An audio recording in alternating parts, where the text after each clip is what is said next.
Imo Week, le podcast, spécial MIPIM 2022, du 15 au 18 mars au Palais des Festivals de Cannes.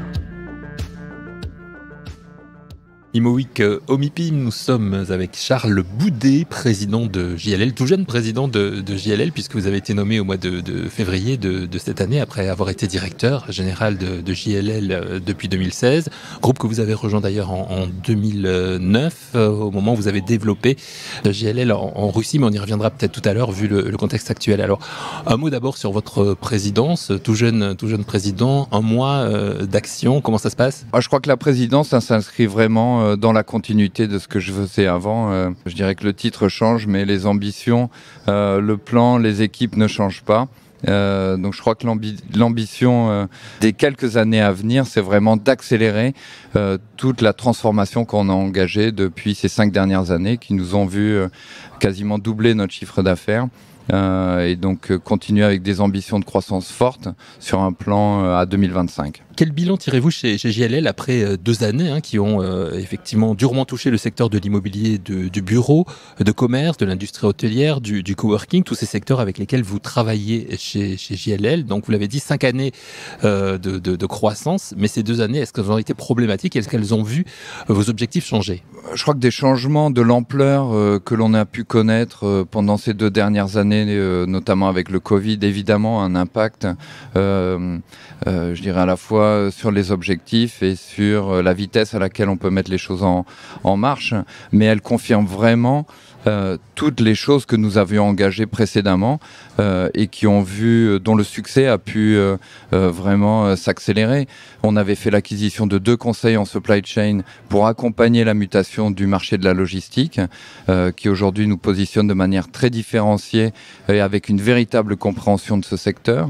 On avait engagé une véritable transformation numérique en développement des produits basé sur la data et la technologie autour de la marque Next, qui nous permettent vraiment de réinventer complètement la manière dont nous rendons nos services transactionnels.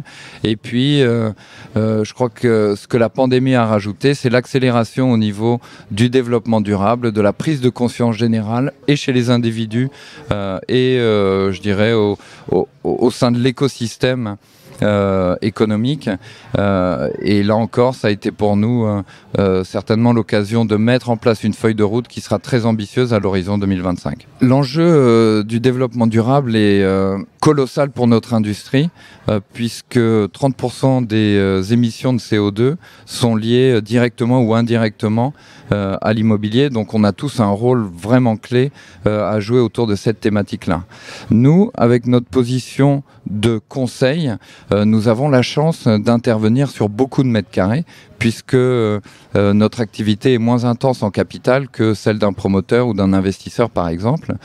Et vraiment l'ambition que l'on a, c'est de réussir à intégrer à l'horizon 2025 dans chacune de nos interactions avec nos clients et de nos services une dimension développement durable. Nous avons commencé à le faire pour pouvoir contribuer, aider nos clients à se transformer et les aider eux aussi dans leur quête de pouvoir opérer en émettant moins de CO2. Je vous donne un exemple. Nous avons intégré dans un de nos outils qui s'appelle Commuter, qui permet à nos clients corporate et entreprises de pouvoir mesurer les effets sur le temps de transport de leurs collaborateurs d'un déménagement de bureau. Nous mesurons aujourd'hui les émissions de CO2 induites par ce changement qui devient aujourd'hui un des critères clés dans la prise de décision de nos clients.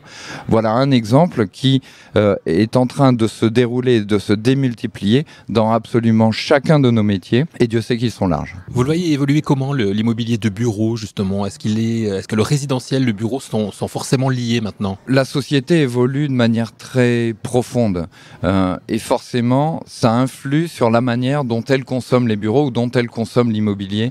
On voit apparaître un vrai trend d'individuation quand vos enfants achètent des sneakers, ils veulent avoir la semelle rouge, ils veulent que leur basket leur ressemble à eux. Et je crois qu'on voit ça dans toutes les parties. Ça influe évidemment aussi dans notre manière de consommer les bureaux, puisqu'on ne veut plus aujourd'hui avoir un temps de travail trop normé. On veut pouvoir avoir la possibilité de faire des tâches différentes dans des environnements différents. Et je pense que ces trends structurels qu'on voit au niveau de la société, on est obligé, nous, de les reprendre et de les faire vivre dans les bureaux, qui deviennent vraiment un centre névralgique de l'intelligence de l'entreprise, un rôle que chacun et chaque entreprise a dû redéfinir pour elle-même au moment où le télétravail prenait un peu d'ampleur, mais qui devient encore plus stratégique, qui est aujourd'hui pris par les directeurs généraux, alors qu'avant c'était peut-être plus laissé à la main des directeurs immobiliers. Donc ça montre aussi l'aspect stratégique des bureaux pour porter la marque, pour faire vivre les valeurs, pour trouver un moyen efficace de travailler alors que nous ne sommes pas tous les jours au même endroit pour faire toutes les tâches, et aussi et surtout peut-être pour faire prendre conscience à chacun et aider chacun dans sa quête de sens. Je crois que c'est ça la grande leçon des 2 dernières années, c'est qu'il n'y a pas une seule personne qui ne s'est pas posé la question pourquoi je suis là, pourquoi je travaille dans telle entreprise, finalement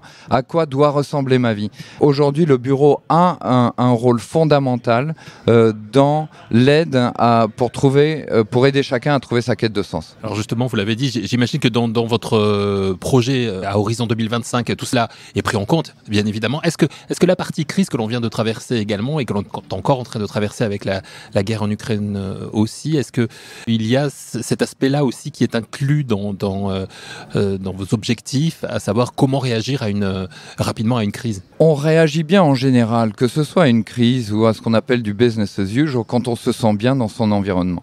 Et pour ça, il faut encore une fois aider chacun à trouver son sens. Nous, c'est une de mes grandes thématiques 2022, pour que chacun au niveau individuel se sente bien avec les différentes communautés avec lesquelles il évolue, pour que JLL France soit vraiment, comme ça a été par le passé, la source d'inspiration pour le groupe et le centre d'innovation du groupe. Il y a beaucoup d'innovations que nous avons implémentées en France qui sont aujourd'hui déployées partout en Europe et partout dans le monde. Next en est un exemple, par exemple.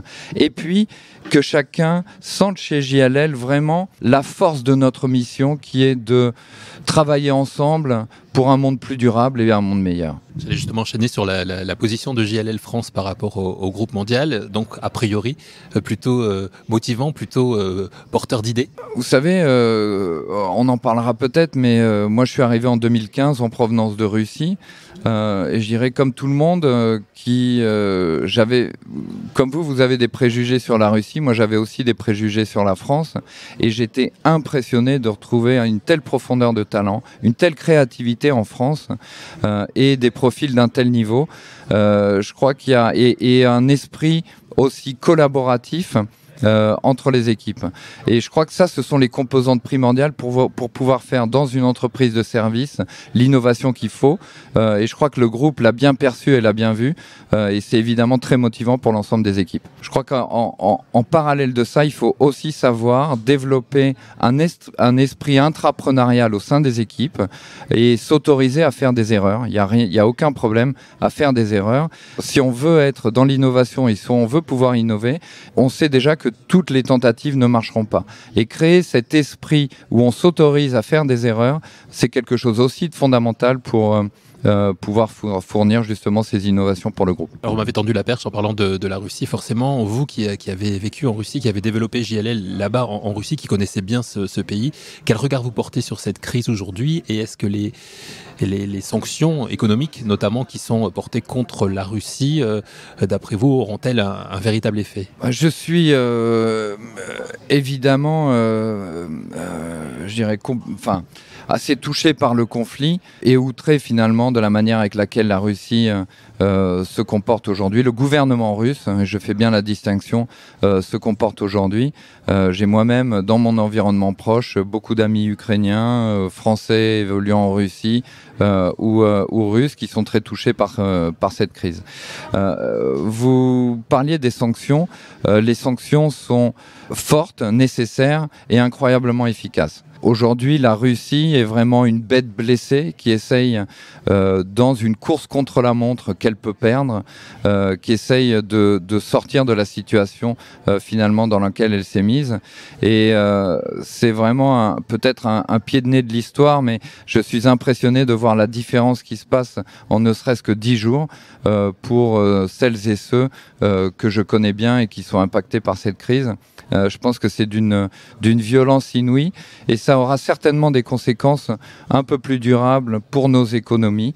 Va se rejouer dans les mois à venir toute l'influence autour du marché énergétique qui a des impacts forts et des impacts géopolitiques importants, notamment pour les pays limitrophes à l'Ukraine, mais pas que, qui nous demandent certainement de se sentir concernés par ce qui se passe et certainement chacun a sa position de pouvoir aider peut-être. On en reparlera et évidemment on fera appel au fur et à mesure de l'évolution de la situation à votre expertise si vous le voulez bien, Charles Boudet, parce que c'est extrêmement important effectivement. Pour terminer juste et revenir sur JLL et votre mandat de président qui vient de débuter, est-ce que vous avez quelques exemples justement de programmes qui sont en développement actuellement avec JLL? Je vous parlais du développement durable qui est un de nos axes vraiment structurels, de la digitalisation que nous allons continuer d'accélérer car nous avons vu qu'elle marchait, qu'elle créait de la valeur et qu'elle rendait mieux service à nos clients. C'est quand même ce que l'on regarde. En termes d'innovation digitale, nous venons de lancer un nouvel opus de notre produit qui s'appelle Next iLog, qui est destiné aux acteurs de la logistique et qui leur permet en temps réel, alors qu'ils choisissent un entrepôt, de calculer le taux de service et l'ensemble des coûts logistiques de leur supply chain. Donc de déplacer finalement le sujet immobilier à un sujet beaucoup plus stratégique qui est vraiment celui que souhaitent les directeurs supply chain quand ils prennent leurs décisions. J'ai beaucoup d'autres exemples, mais j'aurai certainement l'occasion de vous détailler notre plan 2025 qui, comme je vous le dis, est très ambitieux. Et vous êtes le bienvenu quand vous voulez au micro de ce rendez-vous des grands entretiens d'Imo Week. Merci d'avoir fait un petit détour à l'occasion de ce MIPIM 2022 par notre stand. Je sais que vous avez une journée très chargée. Merci beaucoup Charles Boudet. Merci et bon MIPIM. Imo Week, le podcast, spécial MIPIM 2022, du 15 au 18 mars au Palais des Festivals de Cannes.